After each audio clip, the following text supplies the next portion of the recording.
നമസ്കാരം സുഹൃത്തുക്കളെ.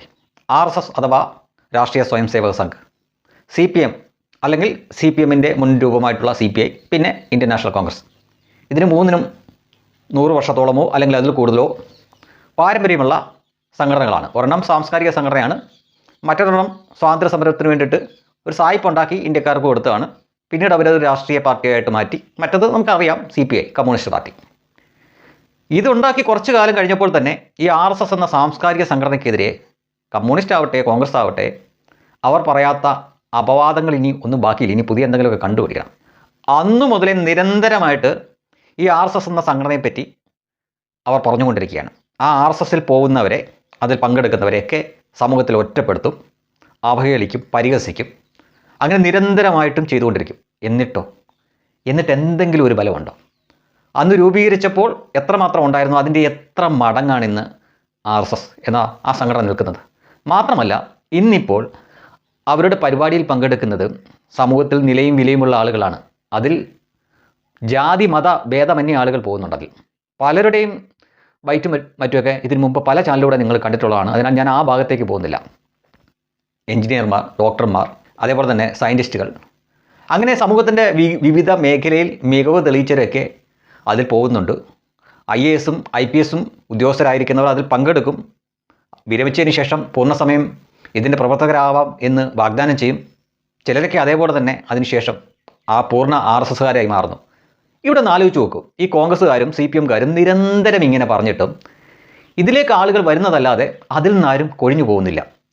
ചില സമയത്ത് ഈ കമ്മികളും കൊങ്ങികളും ഒക്കെ കുത്തിയിരുന്ന് പ്രാകുകയാണ്. ഈ പണ്ടാര സംഘടന ഒന്ന് സ്പ്ലിറ്റ് ആവുന്ന പോലും ഇല്ലല്ലോ എന്ന്, ഒന്ന് പിളരുന്ന പോലും ഇല്ലല്ലോ എന്ന്. അതിൻ്റെ ഒരു സംവിധാനം അങ്ങനെയാണെന്ന് മനസ്സിലാവാത്തതുകൊണ്ടാണ്. ഇവർ യഥാർത്ഥത്തിൽ ചർച്ച ചെയ്യേണ്ടതും വിവാദമാക്കേണ്ടതും അതിൽ 3 VCമാർ പങ്കെടുത്ത് അവർ മാപ്പ് പറയണം എന്ന് പറഞ്ഞുകൊണ്ടല്ല വിവാദമാക്കേണ്ടത്. എന്തുകൊണ്ട് RSSൻ്റെ പരിപാടിയിൽ ഇതേപോലെ ഉന്നതരായിട്ടുള്ള വ്യക്തികൾ പങ്കെടുക്കുന്നു? എന്താണ് അതിനുള്ള പ്രത്യേകത?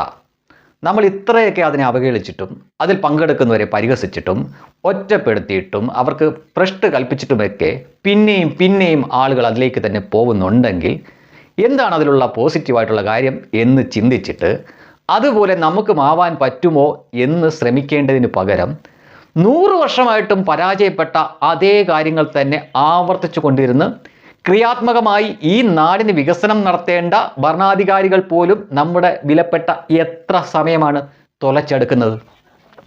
ഒരുപക്ഷെ VD സതീശനൊക്കെ മാധ്യമങ്ങൾ ചാർത്തിക്കൊടുത്ത പൂക്കി സതീശൻ എന്ന ഇമേജൊക്കെ ആയിരിക്കും ഇഷ്ടം. കുറച്ചു കാലമൊക്കെ ഇങ്ങനെ ഞെളിഞ്ഞു പിടിച്ചിരിക്കാം. കുറച്ചുകൂടെ കഴിയുമ്പോൾ ഈ സുഖമങ്ങ് പോകും. ഭരിച്ച് നല്ല രീതിയിൽ കാണിച്ചില്ലെങ്കിൽ എല്ലാവരും കൂടി ഏറിൽ കയറ്റും. പിന്നെ KC വേണുഗോപാലിന് എന്തും വിളിച്ചു പറയാം. കാരണം പുള്ളി കുറച്ച് കാലം മുമ്പ് വല്ലാണ്ടങ്ങ് സ്വപ്നം കണ്ടതാണ്. MLAമാരുടെയൊക്കെ പിന്തുണയുണ്ട്, തനിക്ക് മുഖ്യമന്ത്രിയാവാം എന്നൊക്കെ പറഞ്ഞ് സ്വപ്നം കണ്ടതാണ്. അതുകൊണ്ട് വായി വരുന്നത് എന്നും പുള്ളിക്ക് പറയാം. RSS ശാഖയിൽ പോയി ഗണഗീതവും പാടി അവിടെ ഈ ശാഖാദണ്ഡും കറക്കി ബാക്കി കാലം കഴിച്ചോണം എന്നൊക്കെ പറയുമ്പോൾ നമ്മൾ വിചാരിക്കും ഇപ്പോൾ ഈ വേണുഗോപാലും അദ്ദേഹത്തിൻ്റെ പാർട്ടിയായ കോൺഗ്രസിൻ്റെ മുഖ്യമന്ത്രിയും കൂടി ഈ 3 VCമാരെ അങ്ങ് മൂക്കി വലിച്ചു കയറ്റുമെന്ന്. ഒന്നും ഉണ്ടായില്ല.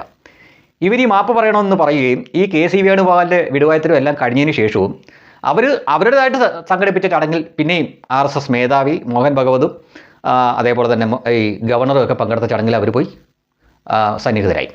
അപ്പോൾ ഇവർ ഈ പറയുന്നത് കൊണ്ട് എന്തെങ്കിലും നേട്ടം അവർക്കുണ്ടാവുന്നുണ്ടോ? നേട്ടം ഉണ്ടാവുന്നില്ല എന്ന് മാത്രമല്ല, രാഷ്ട്രീയമായിട്ട് വലിയ ഡാമേജ് അവർക്കുണ്ടാവുന്നു. അതെന്താണെന്നല്ലേ? സ്വാഭാവികമായിട്ടും സംഘം RSS ഇതിനെതിരെ പ്രതികരിക്കില്ല.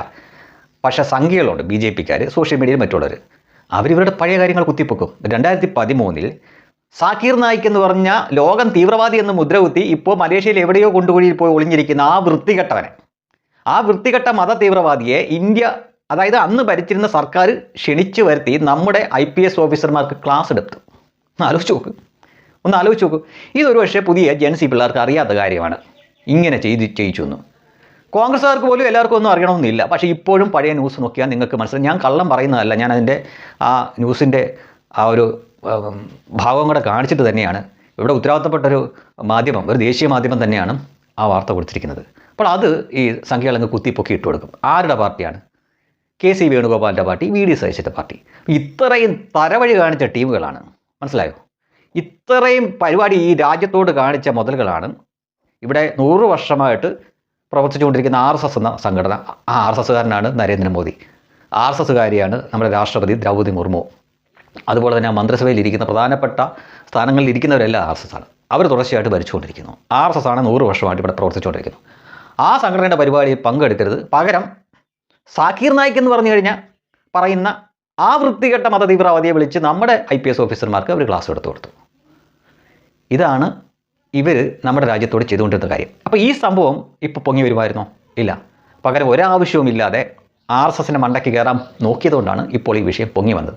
അതാണ് ഞാൻ നേരത്തെ പറഞ്ഞത്. ഇവർ 100 വർഷമായിട്ടും RSSനെ തകർക്കാൻ വേണ്ടി ശ്രമിക്കുന്നു. അത് തകരുന്നില്ല എന്ന് മാത്രമല്ല, കൂടുതൽ ആളുകൾ അതിലേക്ക് വരികയും ചെയ്യുന്നു. ഒപ്പം അതിനെ തകർക്കാൻ ശ്രമിക്കുന്നവർ സ്വയം തകരുകയും ചെയ്യുന്ന കാഴ്ചയാണ്. അല്ലെങ്കിൽ അതിനുള്ള വഴി അവർ തന്നെ ശത്രുക്കൾക്ക് ഒരുക്കി കൊടുക്കുകയും ചെയ്തു. ഇപ്പോൾ ഈ മത തീവ്രവാദി സാക്കിർ നായിക്കിനെ ഇന്ത്യ ക്ഷണിച്ച്, അതായത് അന്നത്തെ ഇന്ത്യൻ സർക്കാർ ക്ഷണിച്ചു കൊണ്ടുവന്ന് IPS ഉദ്യോഗസ്ഥർക്ക് ക്ലാസ് എടുപ്പിച്ച കാര്യം ഏതെങ്കിലും മനുഷ്യൻ അറിയുമായിരുന്നോ? ഈ വിവാദം ഇല്ലായിരുന്നുവെങ്കിൽ ഇതേപോലെ ലോകമണ്ടന്മാരായിട്ടുള്ള രാഷ്ട്രീയ നേതാക്കൾ, കേരളത്തിലെ കോൺഗ്രസ് നേതാക്കന്മാർ മാത്രമല്ല, ആരവരുടെ മെയിൻ നേതാവ്?